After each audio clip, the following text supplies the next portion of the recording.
Hola a todos, bienvenidos a Nepantlatoli, netas rojidos y metáforas del abuelo jaguar. Nos saluda Noolba Alam, el abuelo jaguar, y les da la bienvenida, recordándoles que en Nepantlatoli, los niños del sexto sol, somos testigos de un cambio de era. Y vamos a continuar con esta serie de mexicanos y ciudadanos profesionales. Nos habíamos quedado en que, pues a la derecha, cuando se le acaban los argumentos, empiezan los insultos. ¿Alguna vez los tuvieron? ¿Sí? El neoliberalismo, que ha durado demasiado tiempo, acabó con cualquier otro discurso en la derecha que no fuera un discurso de poder. Ese discurso, cuando se les acaba el poder, pues no pueden enseñar más que el cobre y las costuras, porque definitivamente no tienen argumentos ni razones, sino más bien son el resultado del triunfo de la sofística, es decir, de los argumentos falsos que aparecen como supuestamente verdaderos, pero que además en su caso no son persuasivos por sí mismos, sino en realidad son impuestos por poder. Esa es la tragedia que tienen ahora. Creyeron que era creíble y que la gente les creía. En realidad, mucha gente, yo creo que incluso la mayoría, no les creyó jamás. Lo imponían por poder. Cuando el poder se les acaba, entonces no entienden lo que pasa.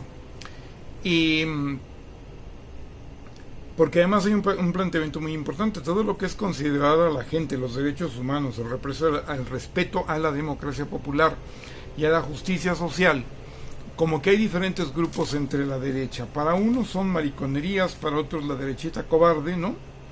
Y para otros algo como muy raro, porque en su mentalidad premoderna, como que argumentos, como que razones. De hecho, ellos plantean las cosas como si fuera su casa. Entonces, y eso es comprensible y explicable de esta manera. Cuando uno tiene una casa, pues en su casa uno es el que dispone todo, y en ningún momento está pensando en que una persona que no sea dueña de la casa, pues pueda tener un derecho, pueda tener alguna prerrogativa a favor, porque es mi casa, ¿no? Bueno, para ellos México es su casa y no existen derechos ni prerrogativas a favor de nadie, por ejemplo, ni siquiera de los indígenas, que son los dueños originales de esta tierra. Para ellos la propiedad es muy importante, pero los indios no son personas y entonces no pueden ser propietarios. Estamos realmente, alguien podría decir, repetimos, sí, estamos tratando de juntar argumentos que hemos dicho por aquí, por allá. Algunas cosas son nuevas o están mencionadas de una manera diferente, con palabras diferentes, o son nuevas, pero en general queremos como que conjuntarlo precisamente para combatir esta dispersión, este desmenuzamiento de los medios, ¿no? Y parte del mundo, porque no todos desafortunadamente, pero una parte muy sustancial, está saliendo del neoliberalismo después de 40 años, ¿no? Hoy en realidad nosotros somos muy afortunados al formar parte de los que nos estamos librando de él, ¿sí? Y que en realidad es seguir los pasos de China. Hay que estar en el mercado, hay que saber cómo jugar el juego, pero el neoliberalismo para allá, ¿no? O sea, fronteras para allá. Hacia adentro, nada de neoliberalismo, nada de abuso de la propia población, ¿sí?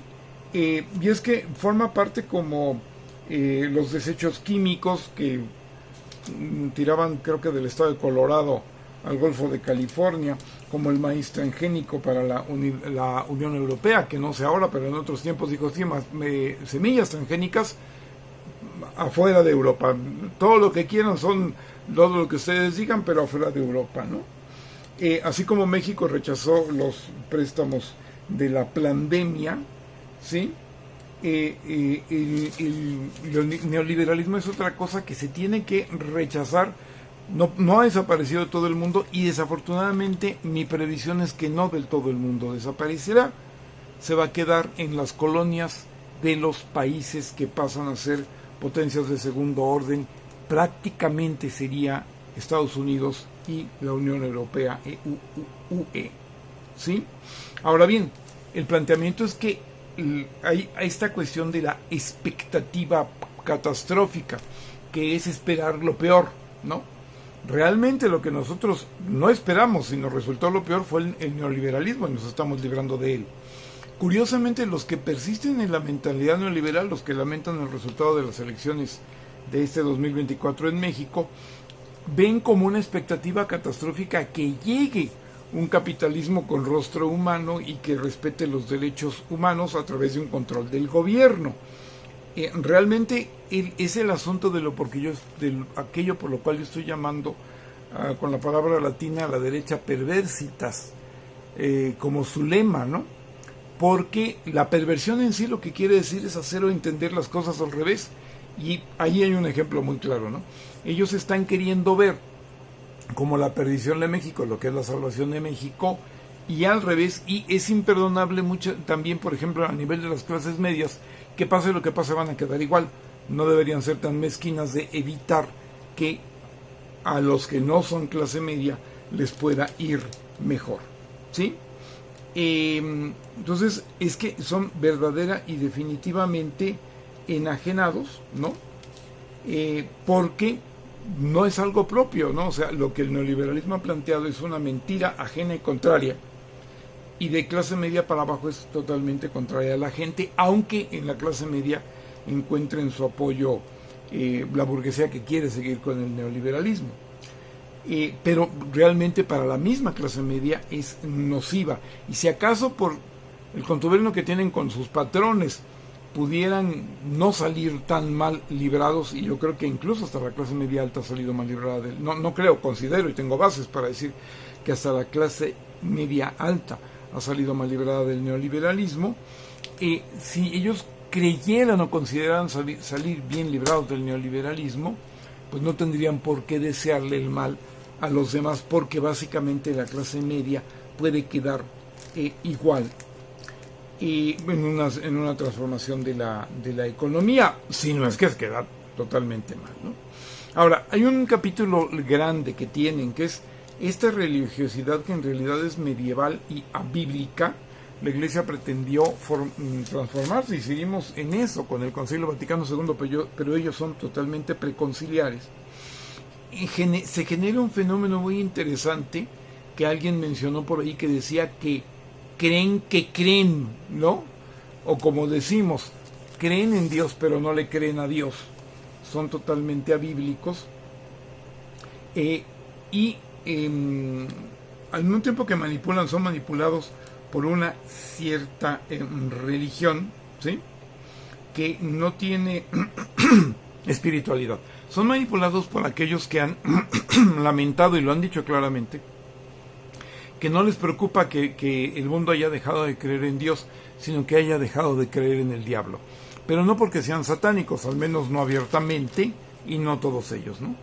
Quizá hay algunos que incluso son satánicos dentro de la burguesía. Pero independientemente de esto, ¿por qué lamentan que la gente ya no cree en el diablo? Porque entonces ya no tienen con qué asustar y manipular a la gente, ¿no? Ese es el tipo de religión por el cual estas clases medias, incluso supuestas y más abajo, ¿no?, incluso, digamos, entre comillas, de buena fe, viven una religión, ¿sí?, que no tiene ninguna compasión, y sin compasión la religión no vale, ¿sí? Pretenden alguna ayuda para los pobres siempre y cuando nos salgan de pobres, y aquello que los saca de pobres los desquicia. China, que ha sacado 900 millones de gentes de la pobreza, la cuarta transformación, que ha sacado 5 millones de gentes de la pobreza, y no ha podido sacar más precisamente por toda esta inercia, por todo este lastre que todavía esta burguesía neoliberal engendra en México, teniendo mucho dinero, mucho poder, pero están en una plena decadencia moral y de ideas, ¿sí? Entonces, en ese sentido, tienen una religión sin una espiritualidad constructiva y sin solidaridad que los lleve a una verdadera práctica de el amor. Y ellos no suelen concebir, definitivamente, no podrían concebir ser tratados como ellos tratan a los pobres, porque las reglas y la caridad son para los otros, ¿sí? y definitivamente pues no cumplen la regla básica de la religión, de tratar a los demás como quieres que te traten a ti. Eso ellos no lo conciben, los pobres están del otro lado. Y lo curioso es que aunque ganen las elecciones, siguen estando del otro lado, porque siguen conservando riquezas, desafortunadamente impunidad para desatar todo su odio, y desafortunadamente privilegios, que son lo que la palabra quiere decir, leyes privadas, no sé si son leyes, pero sí son reglas privadas que desfavorecen a los otros y a los otros y los favorecen a ellos.